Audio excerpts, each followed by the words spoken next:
Student corner section में मैं सुशील श्रेष्ठ आप सबका स्वागत करता हूं। और आज के स्टूडेंट कॉर्नर में जो टॉपिक हमने चुना है वो बहुत ही मज़ेदार और कोई ऐसा पढ़ने वाला विद्यार्थी ना होगा जिसके जीवन से रिलेटेड ये बात ना हो।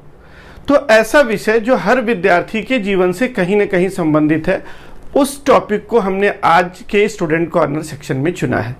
और वो जो विषय है वो है, जब भी कोई भी स्टूडेंट अपने पढ़ने वाले स्थान पर बैठता है, वो टेबल चेयर लेके या फिर जहाँ भी वो पढ़ता है, और जैसे ही किताब खोलता है 10 मिनट पुस्तक खोलने के पश्चात बहुत लोगों का मन भटक जाता है और किताब खुली रहती है, पेन पेपर हाथ में रहता है और उनकी सोच कहीं और रहती है।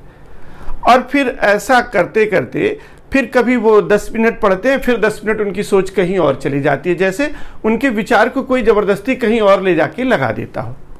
तो जितनी भी देर तक आप बैठते हैं, अध्ययन करते हैं, उसका आउटपुट बहुत कम आता है। इसी को हमने आज का फोकस बनाया है, जिसको हम कहते हैं पढ़ते समय मन का भटकना। ध्यान दीजिए, जो टॉपिक चूज किया गया है वो चूज किया गया है पढ़ते समय मन का भटकना। और पता नहीं क्या हो जाता है, ये मेरे साथ भी बचपन में हुआ था, कोई बताने वाला नहीं था, और हर किसी के साथ होता है कि जब वो पढ़ने बैठता है तब ही मन बहुत सारे जगहों पर सैर करने निकल जाता है और फिर वो जल्दी वापस नहीं आना चाहता। हम वापस खींच के लाते हैं, फिर कुछ देर बाद वो फिर हमको गुलाम बनाकर फिर सैर करने निकल जाता है। तो पढ़ते समय जो मन विभिन्न जगहों पर सैर करता है, ये कहीं ना कहीं हमारे आउटपुट को कम करता है। तो how to control during study, जो मन का भटकाव है अध्ययन के दौरान, उसको कैसे नियंत्रित किया जाए, इसी मुद्दे पर हम आज स्टूडेंट कॉर्नर में चर्चा करेंगे। तो चलिए हमारे साथ चलिए और एक एक कर आप समझिए, ये सबके साथ होता है, आप अलग नहीं हैं, और इसको किस तरीके से नियंत्रित किया जा सकता है। तो हम ये देख रहे हैं lack of concentration during study. देखिए, जब भी हम स्टडी करने बैठते हैं तो ये देखिए, ये फोकस है। कभी हमारा फोकस होता है और कभी फोकस नहीं होता है। हम फ्लैक्चुएट करते हैं, इस फोकस में हम फ्लैक्चुएट कर रहे हैं। एक बार फोकस कर पा रहे हैं, फिर वही फोकस क्या हो जा रहा है, खत्म हो जा रहा है। और बार बार इस फ्लैक्चुएशन से जब हम पढ़ने का आउटपुट निकालते हैं तो वो काफ़ी कम हो जाता है। तो टॉपिक आप समझ ही गए होंगे आज कि जिस स्टूडेंट कॉर्नर के जिस सेक्शन पे हम बात कर रहे हैं वो सेक्शन क्या है, ड्यूरिंग स्टडी, पढ़ने के दौरान मन का भटकना, जो कि एक स्वाभाविक प्रक्रिया है। और इसे अगर आप मैनेज कर पाएं तो आपका जो आउटपुट है, स्टडी आउटपुट, वो बढ़ जाएगा। तो इसे कैसे मैनेज किया जाए, इसी के बारे में हम बात करते हैं। चलिए आगे चलते हैं। जो हम पढ़ने के लिए बैठे हुए हैं और जो हमारा मन है वो भटक रहा है, देखिए, अध्ययन की बजाय कहीं सैरगाह में, कहीं रोज डे में, कहीं खाने पर, कहीं और कहीं वैलेंटाइंस, आप सब युवा हैं, कहीं वैलेंटाइन के बारे में, तो बहुत सारी जगहों पर पढ़ने के दौरान आपका मन भटकता है। और ये वॉलेंट्री मेंटल वर्क है, ऐसा नहीं है कि आप जानबूझकर उसे भटकाते हैं, वो स्वाभाविक रूप से भटक जाता है। कुछ ऐसे ही जैसे कोई नाव हो पानी वाली और उस पर पाल चढ़ा हो, एक चद्दर जैसा आप देखते हैं ना, पाल चढ़ा होता है, और उस पर हवा आए और वो हवा अपने जोर से उस नाव को जिस दिशा में चाहे उस दिशा में लेके चली जाती है। उसी तरह से आप यहाँ तो अध्ययन कर रहे हैं, लेकिन आपका मन जबरदस्ती आपको कहीं और लेके चला जाता है। तो ये जो थॉट्स हैं, जो वॉलेंट्री थॉट्स हैं, जो अपने आप आने वाले विचार हैं, जिनको आप रोक नहीं पा रहे हैं, उनको कैसे रोका जाए। तो अब आप समझ गए होंगे कि थीम टुडे ये है कि जब आप पढ़ रहे हो, मन में अनेक प्रकार के, विभिन्न प्रकार के भटकाने वाले स्वाभाविक विचार आ रहे हैं, जानबूझकर आप ऐसा नहीं करते, ये वॉलेंट्री मेंटल वर्क है, तो इनको कैसे रोका जाए। देखिए, कंसंट्रेशन वर्सेस डीकंसंट्रेशन, एकाग्रता बनाम भटकाव। डीकंसंट्रेशन जब होता है तो एनर्जी डिस्पर्स हो जाती है, फैल जाती है, और जब उसी को आप कंसंट्रेट कर देते हैं तो वो एक जगह एकत्रित हो जाती है। आप सबने लेंस देखा होगा, हम लेंस की बात कर रहे हैं, उसी लेंस से हम जब सूरज की रोशनी को फोकस करते हैं तो वो कागज को या किसी चीज को जला देती है, और जब वो फोकस नहीं होती तो वो कोई आउटपुट नहीं देती। आप ये देखिए, हमारे पास जब हम स्टडी कर रहे हों तो हमारे पास एक इन फोकस टारगेट होना चाहिए। मैं बहुत बड़ी बात आपसे कह रहा हूं कि जब भी आप पढ़ने बैठें इन फोकस रहें। इन फोकस रहेंगे तो प्रतिबिंब क्लियर होगा। जब तक आप फोकस के दायरे से बाहर रहेंगे तो टारगेट क्लियर नहीं होगा। What does it mean? In focus का मतलब क्या है? जब भी आप पढ़ने बैठें तो आप रिस्ट वॉच का यूज करें, स्टॉप वॉच का यूज करें, जो भी आपके पास हो, कि मैं 30 मिनट 1 घंटे जो मैंने डिसाइड किया है 1 घंटे से पहले यहां नहीं उठूंगा। और जो मैंने पढ़ने के लिए डिसाइड किया है कि मैं ये टॉपिक 1 घंटे में कवर करूंगा तो उसे कवर करूंगा ही। और जैसे ही आप टाइम रिस्ट वॉच या स्टॉप वॉच, जैसे ही आप टाइम बेस्ड सिटिंग करते हैं तो फोकस करना आसान हो जाता है। और आप ये देखिए कि अगर हमने 1 घंटे डिसाइड किया है तो उस आधे घंटे में जो हमने पढ़ा उसको हम लिखेंगे, किताब बंद कर देंगे और हम लिखेंगे कि हमें क्या आया। तो इस तरीके से आप देखेंगे जब आप पढ़े हुए को मनन करते हैं, इन थॉट ले आते हैं, तो फिर मन भटकता नहीं है। और जब आप उसे लिखने का प्रयास करते हैं, आप करके देखिएगा इसे, कि आपने 25 मिनट 20 मिनट पढ़ाई की और आपने क्या पढ़ा, इसे आप अगर लिखने का प्रयास करते हैं तो मन नहीं भटकता है। ये मैं गारंटीड बात कह रहा हूं, ये पूरी तरह से गारंटी है। आप इसे आजमा के देखिएगा कि आप एक रिस्ट वॉच रखें, स्टॉप वॉच रखें, समय निर्धारित करें, इन फोकस्ड हो जाएं और फिर जो आप पढ़ें 20 मिनट 25 मिनट उसको लिखने की कोशिश करें कि मुझे कितना याद है।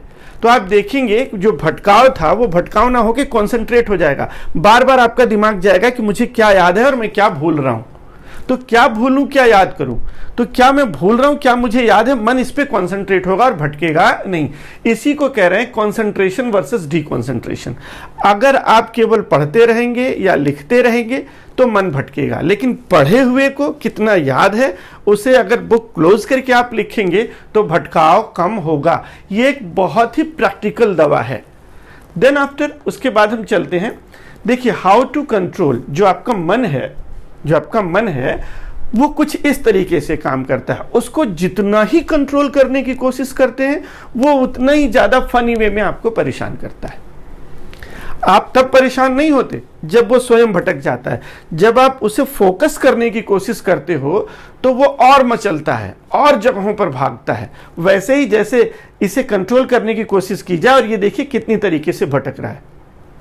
तो कंट्रोल करने की कोशिश करते समय भटकाव ज्यादा होता है। तो कैसे कंट्रोल करें इस मैकेनिज्म पे बात करेंगे। लेकिन यदि आपने मैकेनिज्म अपनाया और कंट्रोल कर लिया तो आप देखिए जब आप कंट्रोल कर लेते हैं तो ये फोकस्ड कंट्रोल हो जाता है और एक टारगेट अचीव हो जाता है, एक ऑब्जेक्ट आपको मिल जाता है। देखिए किस तरीके से फोकस्ड कंट्रोल हुआ और ये सारा काम हो गया। तो हाउ टू कंट्रोल, अब हम उस टेक्निक पर बात करते हैं कि आपका मन जब आप उसे कंट्रोल करना चाहते हो तो वो और परेशान करता है आपको, तो किस तरह से उसे फोकस्ड कंट्रोल किया जाए। देखिए कंट्रोल मैकेनिज्म में कुछ पार्ट है। ये देखिए, एक तो आपको प्रबंधन करना है अपने विचारों का। You have to manage your thoughts as well as you have to manage your body also. Because पढ़ना एक शारीरिक मानसिक दोनों गतिविधि है। मानसिक ज्यादा है और शारीरिक कम, लेकिन फिर भी अगर शारीरिक प्रबंधन नहीं होगा, आप बॉडी मैनेजमेंट करके नहीं बैठेंगे तो वो मन और भटकेगा और आपको बार बार अपने पढ़ने वाले स्थान से उठ के जाना पड़ेगा। तो ये एक मैनेजमेंट ऑफ बॉडी भी है और साथ साथ मैनेजमेंट ऑफ थॉट्स भी है। हम मैनेजमेंट ऑफ थॉट्स की बात करेंगे, हम विचार की बात करेंगे कि विचारों का प्रबंधन कैसे करते हैं। तो देखिए इसको मैंने 4 पार्ट में बांटा है आपकी आसानी के लिए। कर्म का सिद्धांत, लाभ का सिद्धांत, रिवीजन का सिद्धांत और मानसिक ऊर्जा का कॉन्सेप्ट। और बॉडी मैनेजमेंट को हमने बांटा है लोकेशन जो पढ़ने की है, फिर बॉडी पोस्चर क्या हो, वर्क एंड रेस्ट टेक्निक कैसे काम करती है और स्टडी प्लेस का कैसे मैनेजमेंट किया जाए। तो ये कंट्रोल मैकेनिज्म है। एक एक करके 1 बाय 1 हम इसका डिस्कशन करेंगे आपके लिए। और अगर आप देखें तो आप ये देखिए प्रिंसिपल ऑफ कर्मा मैंने बताया। देखिए आपका मन, मैं बहुत ही साइकोलॉजिकल मनोवैज्ञानिक तथ्य आपके सामने रख रहा हूं, साइकोलॉजिकल फैक्ट रख रहा हूं। आपने हाथी देखा है, शुरुआत में हाथी को मोटे चेन से बांधा जाता है और फिर उसे रेगुलर महीनों तक मोटे चेन से बांधा जाता है और जब हाथी चेन को तोड़ाने की कोशिश करता है तो वो महीनों में ये समझ पाता है कि मेरे पैर में जो चेन बंधी हुई है उसको मैंने बहुत प्रयास के बाद भी तोड़ा नहीं, मैं उसे तोड़ नहीं पाया। और जब उसके मन में ये बात बैठ जाती है तब पहलवान या जो भी हाथी को कंट्रोल करने वाला आदमी होता है वो उसे एक पतले रस्से से बांध देता है और हाथी उस रस्से को भी नहीं तोड़ पाता। क्यों? क्योंकि उसके दिमाग में ये रहता है कि ये वही रस्सा है जिसको महीनों तक मैंने तोड़ने की कोशिश की और तोड़ नहीं पाया। ये एक बहुत बड़ा मैकेनिज्म है। शुरू में आप देखिए, आपने कोई चीज सीखा होगा, माँ जैसे सिलाई मशीन पे कोई काम करती है या स्वेटर बुनने वाला काम, अगर आपको मैं स्वेटर बुनने का काम दूं तो ये आपको बहुत कठिन लगेगा, सिलाई मशीन में सिलने का काम दूं तो बहुत कठिन लगेगा। लेकिन जिसने अभ्यास कर लिया है वो आपसे बात करते हुए भी सिलाई मशीन चलाता है और मदर या घर में जो भी है वो स्वेटर बुनती रहती हैं और बात करती रहती हैं। तो इतना कठिन काम वो बिना देखे कर लेती हैं। कैसे? अभ्यास से। तो याद रखिए, मन को कंट्रोल करने के लिए शुरुआती दौर में आपको थोड़ा अभ्यास करना पड़ेगा, ताकत लगानी पड़ेगी। और जब आपका ताकत इतना हो जाएगा कि मन ये समझ ले कि अब मैं इससे बाहर नहीं जा सकता, तो उसी को बोल देते हैं हैबिट। हैबिट क्या है आप समझिए? जब आप किसी काम को लगातार अभ्यास में लाते हैं तो वो आदत बन जाती है, और जब आदत बन जाती है तो कंसंट्रेशन पूरा हो जाता है। तो भटकाव को आदत में बदलना है आपको।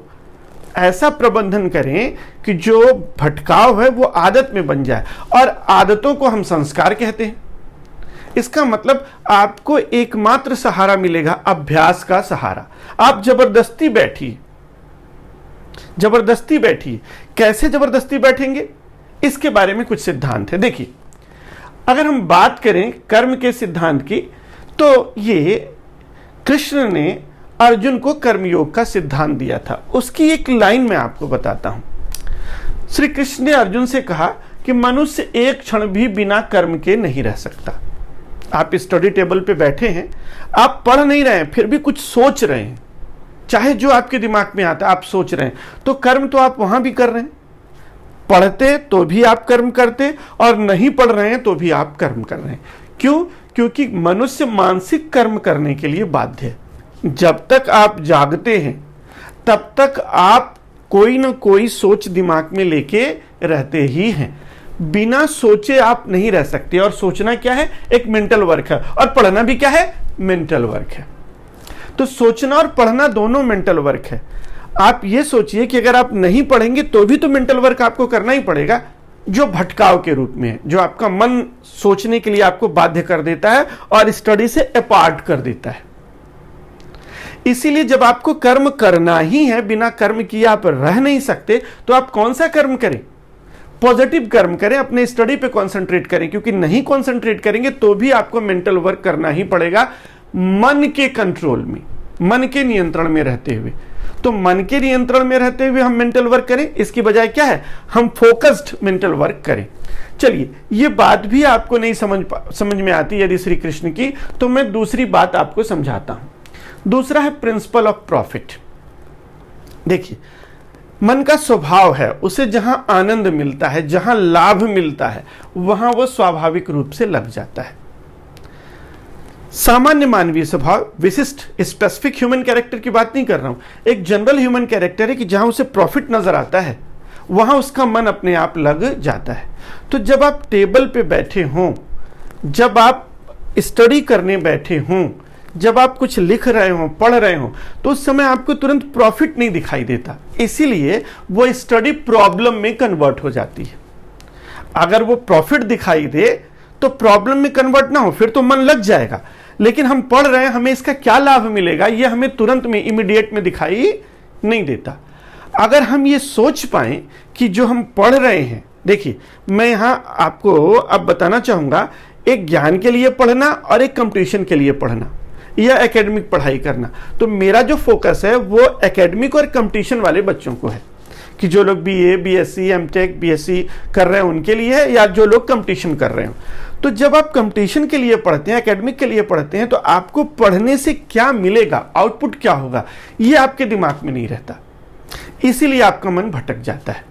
एक सिंपल उदाहरण से समझिएगा, आपके पिता, आपके भाई, आपके परिवार में जो कोई भी बड़ा सदस्य हो, अगर वो कोई जॉब करते हैं तो चाहे गर्मी पड़े, चाहे सर्दी पड़े, चाहे बारिश हो, वो अपनी जॉब पे जाते हैं ना। क्यों जाते हैं? उनका भी मन करता है आपकी तरह सो जाए, ना करे। क्यों जाते हैं जॉब पे? इसलिए कि उनको वहां जाना लाभ का काम दिखाई देता है, ना चाहते हुए भी लाभ उनको इंस्पायर करता है, प्रॉफिट इंस्पायर करता है। क्यों? क्योंकि महीने के अंत में जो मॉनेटरी इंसेंटिव मिलेगा, जो उनको वेतन मिलेगा, उससे वो अपने शौक, घर के खर्चे, सामाजिक खर्चे और सामाजिक स्थायित्व को प्राप्त करेंगे। इसी लाभ से इंस्पायर होकर वो जाते हैं कि अगर ना जाएं तो कैसे घर के खर्चे चलेंगे, कैसे सामाजिक दायित्व चलेगा। इसका मतलब नहीं जाने पे उनको नुकसान दिखाई देता है, इसीलिए वो बारिश में भी, तूफान में भी, गर्मी में भी, सर्दी में भी जाते हैं। लेकिन जब आप पढ़ रहे होते हैं तो आपको ऐसा कोई नुकसान नहीं दिखाई देता कि नहीं पढ़ रहे हैं, चलो आज नहीं पढ़ेंगे तो हमारा क्या नुकसान हो जाएगा, कोई एक दिन की तनख्वाह थोड़े कटनी है। सोचिए, एक दिन की तनख्वाह के लिए आपके परिवार के सदस्य इतनी दूरी का रास्ता तय करते हैं, सर्दी गर्मी बारिश बर्दाश्त करते हैं, लेकिन आप सोचते हैं एक दिन नहीं पढ़ेंगे तो क्या हो जाएगा। इसका मतलब आपको अपने नुकसान का पता नहीं है। चलिए मैं समझाता हूं कि अगर आप अपने नुकसान का पता कर पाएं तो कोई आपको कहेगा मत पढ़िए तो भी आप पढ़ेंगे। कैसे? इसको कहते हैं प्रिंसिपल ऑफ प्रॉफिट। मानव स्वभाव है कि प्रॉफिट उसके लिए मोटिवेशन का काम करता है, कार्य करने के लिए मोटिवेट करता है। जिस काम में लाभ नजर आता है उस काम को करने के लिए वो मोटिवेट होता है। मोटिवेशन हमने दो कैटेगरी में रखा है, एक तो सामाजिक लाभ, दूसरा भौतिक लाभ। देखिए, जब हम बात कर रहे हैं लाभ की, तो देखिए एक सिम्टम, ये एक सिंबॉलिक आइडेंटिफिकेशन है कि कुत्ता हड्डी देख के क्या उसके पीछे दौड़ता है। अगर किसी कुत्ते को हड्डी दिखा दिया जाए तो उसके पीछे दौड़ेगा, क्योंकि उसमें उसको प्रॉफिट नजर आता है। इसी तरह से जब आप अध्ययन के लिए बैठते हैं तो आपको प्रॉफिट नजर आना चाहिए। जैसे जब आप कंपटीशन में सक्सेसफुल हो जाएंगे, जब आप कंपटीशन में सक्सेसफुल हो जाएंगे और आप सफल हो जाएंगे तो आपके पास क्या मिलेगा? दो, एक फिजिकल प्रॉफिट, आप अपने जीवन में जो भी इकोनॉमिक लायबिलिटी है, जो अभी आपके पास रोजगार नहीं है, वो आपको रोजगार मिल जाएगा, एक नौकरी मिल जाएगी, एक पद मिल जाएगा, पद से जुड़ी हुई प्रतिष्ठा मिल जाएगी, पद से जुड़ा हुआ आपको पावर मिल जाएगा। तो जब आप इनके बारे में सोचे कि मैं पढ़ रहा हूं, इस पढ़ने से मुझे क्या मिल जाएगा? जॉब से रिलेटेड जो इंसेंटिव होगा, जो वेतन होगा, जो पावर होगा, जो वर्दी होगी, जो पोस्ट होगा, उसके माध्यम से हम एक घर, गाड़ी, बंगला, ये सब हर मनुष्य का एक इच्छा होती है, एक चाहत होती है। तो जब आप पढ़ने से सोचेंगे कि इस पढ़ने से मुझे ये फिजिकल प्रॉफिट होगा, तो आपका मन पढ़ने में लगेगा। इसलिए मैं हर स्टूडेंट से कहता हूं कि आप फिजिकल प्रॉफिट को सामने रखिए कि कंपटीशन क्वालिफाई करके कल को आप आईएएस बन जाएंगे, आईपीएस बन जाएंगे, पीसीएस बन जाएंगे, एसडीएम बन जाएंगे, डॉक्टर बन जाएंगे, इंजीनियर बन जाएंगे, आर्टिस्ट बन जाएंगे। जिसका जो भी एम हो, वो बनने से एक फिजिकल प्रॉफिट आपको मिलेगा। और अगर आप उस कर्म को नहीं कर रहे हैं तो ये फिजिकल प्रॉफिट का लॉस हो रहा है। तो आप देखिए, आपका मन पढ़ने के लिए करेगा, आप निसंदेह पढ़ेंगे और मन नहीं भटकेगा। दूसरा, सोशल प्रॉफिट। हम बात कर रहे हैं सोशल प्रॉफिट की। जब आप अपने टारगेट को अचीव करेंगे, अगर आप डॉक्टर, इंजीनियर, आईएएस, आईपीएस जो भी आपने डिसाइड कर रखा हो वो बन गए, तो बनने के बाद एक आपकी फैमिली जो होगी वो क्या होगी? एक आइडियल फैमिली और प्लीजेंट फैमिली होगी। हर कोई मनुष्य चाहता है। इस संसार में क्या दुख है? एक भौतिक दुख है और दूसरा पारिवारिक। अगर आप अपने स्टडी के माध्यम से ये दोनों सुख पाएं और सामने सोच पाएं कि मैं आज पढ़ रहा हूं, इस पढ़ने के माध्यम से मुझे ज्ञान तो होगा लेकिन कल को मेरा परिवार बहुत सुखी होगा और मैं अपनी इच्छाओं की पूर्ति कर पाऊंगा, तो आपका मन नियंत्रित होगा क्योंकि उसे इसमें काम में लाभ दिखेगा। तो आप प्रॉफिट को जो करें वो विजुअलाइज करें। तो ये तो है एक तरीका। उसके बाद नेक्स्ट मेथड है वो प्रिंसिपल ऑफ मेंटल एनर्जी, मानसिक ऊर्जा का सिद्धांत। देखिए, जो एक शरीर में हम जो खाते पीते हैं वो शारीरिक ऊर्जा का निर्माण करती है। वो एक बॉडी फिजिकल कैपेसिटी बनाती है जिसको हम कहते हैं हमारे पास शारीरिक ऊर्जा, और एक मानसिक ऊर्जा होती है। जैसे आप देखिए, संकल्प क्या है? मेंटल एनर्जी से रिलेटेड है। जब आप कोई रिजोल्यूशन लेते हैं तो पता चलता है कि आप मेंटली कितने एनर्जाइज हैं। जब आप डेडिकेशन की बात करते हैं, जब आप समर्पण की बात करते हैं, रिजोल्यूशन की बात करते हैं, जब आप कोई कसम लेते हैं, तो वो शारीरिक ऊर्जा की बात नहीं होती। आपने कहा मैंने ओथ ले लिया, मैंने शपथ ले ली। भीष्म की प्रतिज्ञा भीष्म के मेंटल एनर्जी लेवल को दर्शाती थी, ना कि शारीरिक। इसीलिए आप मानसिक रूप से मजबूत बने। क्योंकि पढ़ना एक मानसिक काम है, तो मेंटल एनर्जी को गेन करें। मेंटल एनर्जी कैसे गेन की जाती है? आप मानसिक ऊर्जा के माध्यम से कैसे? आप संकल्प लें। मैंने शुरू में ही कहा था कि मैं 1 घंटे पढ़ूंगा, 1 घंटे के भीतर इस चैप्टर को खत्म करूंगा, आज मैं 2 घंटे पढ़ूंगा, आज के दिन में मैं 4 घंटे पढ़ूंगा। इस तरीके से आप एक रिजोल्यूशन लीजिए पर डे का और पर सिटिंग का। जब भी आप पढ़ने बैठें तो पर सिटिंग, पर डे, पर वीक, पर मंथ का एक रिजोल्यूशन लीजिए चार्ट फॉर्म में। आप देखिए कि धीरे धीरे ये मेंटल एनर्जी आपको इंस्पायर कर देगी। देखिए, सभी विचारकों ने कहा है आप जैसा सोचते हैं वैसा आप बन जाते हैं। तो आप सोचें कि 1 घंटे में मुझे ये आउटपुट लेना है, 1 दिन में मुझे इतने घंटे का आउटपुट लेना है, 1 वीक में मुझे ये आउटपुट लेना है। आप उस पर विचार करिए, आप सोचिए, तो ये मेंटल एनर्जी आपको सपोर्ट करेगी। मैं बहुत छोटा सा उदाहरण बताता हूं, आप इसे आजमा के देख लीजिएगा। मेंटल एनर्जी कैसे सपोर्ट करती है, how mental energy support you. आप रात को सोएं और ये कह के सोएं अपने मेंटल एनर्जी को कि मुझे 6 बजे सुबह उठा देना। देखिए, बिना किसी अलार्म वॉच के वो 6 बजे सुबह आपको उठा देगी। ये जो बायोलॉजिकल क्लॉक है आपका ना, वो बड़े कमाल का है, मेंटल एनर्जी बड़े कमाल की है। तो आप इस मेंटल एनर्जी का प्रयोग करिए रिजोल्यूशन के रूप में कि जब भी मैं सिटिंग करूंगा तो इतना पढ़ूंगा, टारगेटेड पढ़ाई। 1 दिन में मैं इतना पढ़ूंगा, 1 वीक में इतना पढ़ूंगा। और इसके लिए आप चार्ट बनाइए, फ्लो चार्ट का सहारा लीजिए और रिजोल्यूशन लीजिए और मेंटल एनर्जी आपका साथ देगी। देन आफ्टर हम बात करते हैं प्रिंसिपल ऑफ रिवीजन। देखिए, मन भटक रहा है, लेकिन अगर हम उसे अभ्यास के माध्यम से बार बार खींच के लाएंगे, तो मैंने बताया ना हाथी वाला एग्जाम्पल कि हाथी लोहे की जंजीर को, लोहे की चेन को तोड़ने की कोशिश करता है और लास्ट में रस्सी से भी उसे बांध दिया जाता है प्रैक्टिस से। तो प्रैक्टिस मेक्स परफेक्ट। रसरी आवत जाते सिल पे पड़त निशान। तो करत करत अभ्यास थे जड़मति होत सुजान। मूर्ख आदमी भी अभ्यास के माध्यम से सुजान हो जाता है। जब आप मन को कंट्रोल करने की बात करेंगे, जैसे धीरे धीरे धीरे कोई अल्कोहल छोड़ देता है अभ्यास के माध्यम से, कोई बीड़ी सिगरेट पीना स्मोकिंग करता है उसे छोड़ देता है, तो कोई भी बुराई अभ्यास के माध्यम से छोड़ी जा सकती है।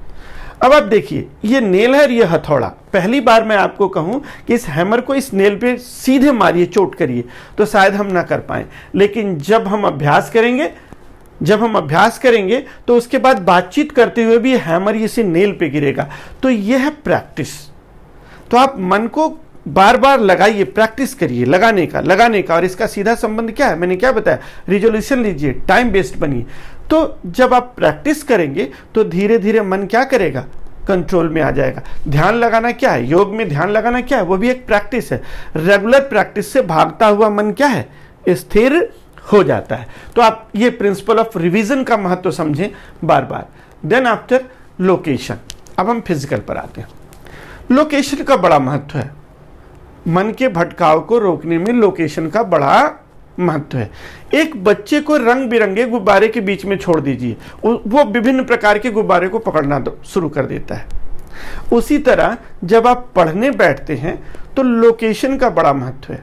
आप शोरगुल वाली जगह पे ना बैठें, जहां बार बार आपको शांत करना हो किसी को, आप वहां ना बैठें। आप किसी घर के इस जगह बैठे जहां आपका एंगल साइड बहुत वाइड ना हो, आपको छोटे साइड में दिखाई दे, जैसे घर का कोई कोना। लोग कोने में क्यों बैठते हैं, लोग कोने में क्यों ध्यान लगाते हैं? क्योंकि कोने में कंसंट्रेशन लगाने पे, ध्यान लगाने पे, या कोने में बैठने पर, जब आपके पढ़ने वाली जगह कोने में होती है तो आपकी आई साइट फोकस्ड हो जाती है, कम हो जाती है। वैसे ही जैसे अब तो तांगे नहीं चलते, लेकिन आपने देखा, आप देख लीजिएगा YouTube पे, जब तांगे चले होते थे तो घोड़ा भटके ना, इसके लिए उसके आंख पे पट्टी बांध दी जाती थी ताकि वो सड़क पे सीधा देख पाए। क्योंकि अगर उसकी पट्टी खोल दी जाएगी तो वो चारों तरफ देखेगा और उसका ध्यान भटक जाएगा सड़क से। उसी तरह से आप अपने आई साइट को ज्यादा फैलाव वाली जगह पे न रखें, उस जगह पे बैठे जहां आई साइट टकरा के वापस हो जाए और बहुत फैले ना। तो आप शांत जगह पे बैठे जहां शोरगुल ना हो, जहां बहुत लोग डिस्टर्ब ना करें, बाहर से आवाजें ना आती हो और बहुत चीजें वहां बिखरी हुई ना हो, बहुत कम चीजें आपके टेबल पे हो। और आप ऐसी जगह पे बैठे जहां आई साइट बहुत फैल के न जाती हो, कॉन्सेंट्रेट हो जाती हो। तो ये एक है लोकेशन का महत्व। देन आफ्टर हम आते हैं बॉडी पोस्चर। बॉडी पोस्चर का सीधा संबंध ये हमारे देखिए ब्रेन से मानसिक ऊर्जा है पढ़ना, और अगर हम बॉडी पोस्चर को ठीक से नहीं रखेंगे तो ये जो हमारा इलेक्ट्रिक सर्किल है ना, जो हमारे ये रीढ़ की हड्डी है, वो जो हमारा कार्डेटा ये है, तो ये इलेक्ट्रिक सर्किट का काम करती है। यहीं से सारे न्यूरॉन्स एक केबल में जाके ब्रेन से जुड़ जाते हैं, कमांड लेते हैं। और ये देखिए आपका लंग्स है, ये लंग्स है। जब आप इस पोजीशन में बैठते हो तो ऑक्सीजन कम मिलती है, लंग्स दब जाते हैं, ऑक्सीजन कम मिलती है, और ऑक्सीजन कम मिलेगी तो हीमोग्लोबिन, ऑक्सी हीमोग्लोबिन कम मिलेगी और सेल्स को ऑक्सीजन नहीं मिल पाएगा, इसलिए माइटोकॉन्ड्रिया में ऊर्जा का दहन नहीं होगा और आप जल्दी थक जाएंगे और मन भटक जाएगा। इसीलिए जो बैठने की सही पोजीशन है, जब आप स्ट्रेट होते हैं तो लंग्स फैल जाता है। देखिए आपका जब आप बेंड होते हैं तो लंग्स में हवा कम जा रही है, और जब आप स्ट्रेट होते हैं तो लंग्स में हवा ज्यादा जा रही है। इसका मतलब ऑक्सीजन इनहेल ज्यादा हो रहा है, आप जल्दी थकेंगे नहीं। और इस तरीके से बैठेंगे तो एक तो इंफॉर्मेशन केबल लंबी हो जाएगी और ऑक्सीजन की मात्रा कम हो जाएगी। तो बैठने की पोजीशन आपके देर तक पढ़ने के लिए एक जिम्मेदार आपका बॉडी पोस्चर भी है। देखिए ये गलत पोस्चर है, ये गलत पोस्चर, और ये सीधा पोस्चर क्या है, सही है। हमने लंग्स के माध्यम से आपको दिखा दिया, एक रीढ़ की हड्डी सीधी होती है तो आपका जो न्यूरॉन्स का केबल है वो सीधा ज्यादा एनर्जी दे पाता है, और फेफड़े में ज्यादा हवा आती है, जिससे आपको ज्यादा ऑक्सीजन इंटेक होता है और आप थकते नहीं है। देन आफ्टर हम बात करें वर्क एंड रेस्ट टेक्निक। ये सबको पता है कि जब कोई भी व्यक्ति मानसिक काम करता है या शारीरिक काम करता है तो उसे काम करते करते करते करते ब्रेक लेने की भी जरूरत होती है। आप लगातार मोनोटोनस हो जाते हैं तो मन ज्यादा भटकता है, इसीलिए आप क्या करें, रेस्ट भी लें। जब आप काम कर रहे हैं तो टेक द ब्रेक, क्योंकि आप आराम लें, थोड़ा सा संगीत सुने, इसके पीछे मैंने डिस्कस कर लिया ये सारी चीजें। या अगर आपकी मसल्स थक गई हैं तो आप थोड़ा फिजिकल एक्सरसाइज करें, फिजिकल रेस्ट लें। और आप देख रहे हैं ना, ये टेक्निक बहुत अच्छी है।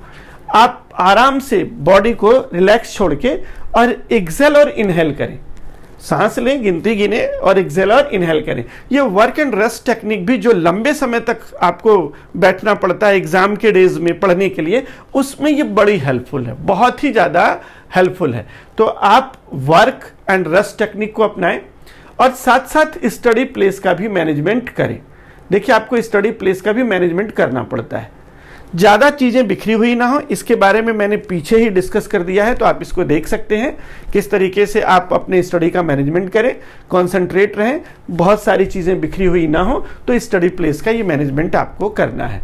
साथ साथ जो लास्ट बात आप है सेल्फ कंट्रोल, इसको हम कहते हैं 100 सुनार की एक लोहार की,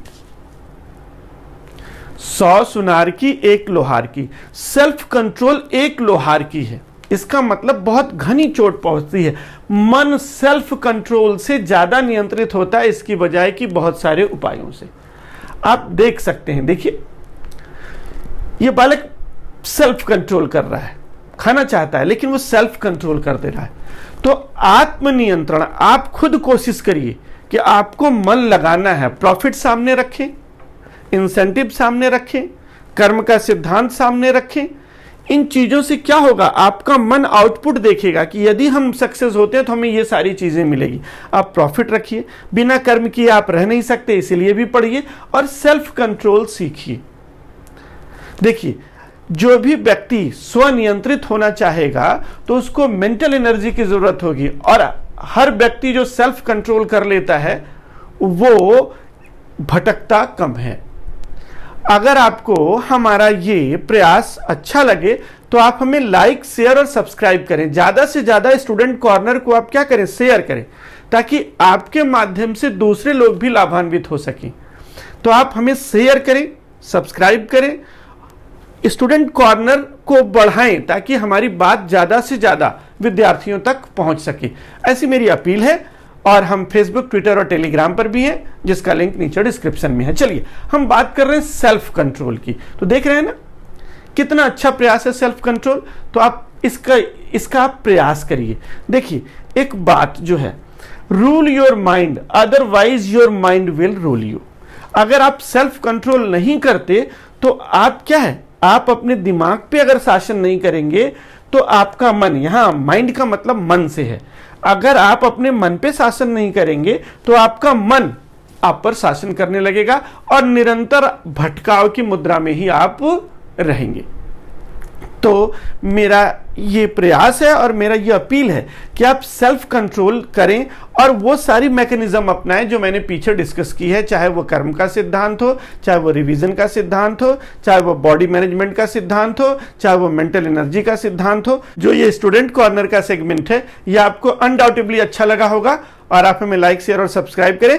इसी के साथ मिलेंगे नेक्स्ट स्टूडेंट कॉर्नर सेक्शन में किसी नई स्टूडेंट प्रॉब्लम को लेकर। Thank you.